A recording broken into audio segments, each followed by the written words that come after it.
आपण पाहत आहात सर्वसामान्य जनतेचा आवाज म्हणजेच योग न्यूज।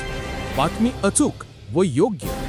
खतांचे वाढलेले दर व कांद्याचे घसरलेले दर यामुळे संतप्त झालेल्या शेतकऱ्यांनी पुणे-इंदोर महामार्गावर अचानक रस्ता रोको केला।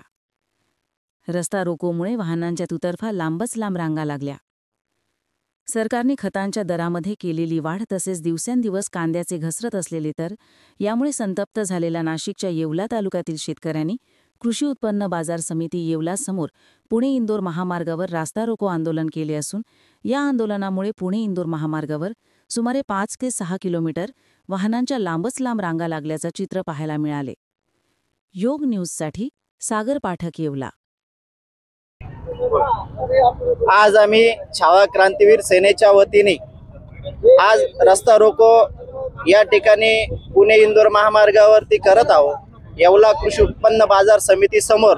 कारण अचानक खतांच्या गोण्यांचे भाव वाढवले, कारण आमच्या कुठल्या शेतीमालाला भाव नसतानाही तुम्ही 200 रुपये प्रत्येक गोणी मागे वाढवले। त्यामुळे हेच आम्हाला कळत नाही शासनाने का भाव वाढवले। आम्हाला हे कळलं असतं तर तुम्ही आमच्या कांद्याचे भाव एकीकडे वाढवले असते, सोयाबीनचे वाढवले असते किंवा कापसाचे वाढवले असते, यातला कुठलाच भाव वाढत नाही। त्यामुळे आम्ही जोपर्यंत शासनाचा प्रतिनिधी किंवा कोणी आम्हाला ठोस निर्णय देत नाही तोपर्यंत रस्ता आम्ही उठणार नाही। झाली, सोयाबीन गेलं, मका गेली, कांद्याला भाव नाही, सुपारी झाली, पूर्ण वर्ष वाया गेलं।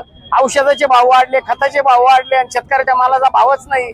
म्हणून आम्ही येवला मार्गावर मार्केट कमिटी येवला मार्केट कृषी उत्पन्न बाजार समिती समोर रस्ता रोको शेतकऱ्यांची इतकी वाईट दैना झाली का ती म्हण आहे जुनी, काही भीक मागून देणं बाप खाऊन देणं अशी परिस्थिती झालेली। शेतकऱ्यांना कोणी वाली नाही।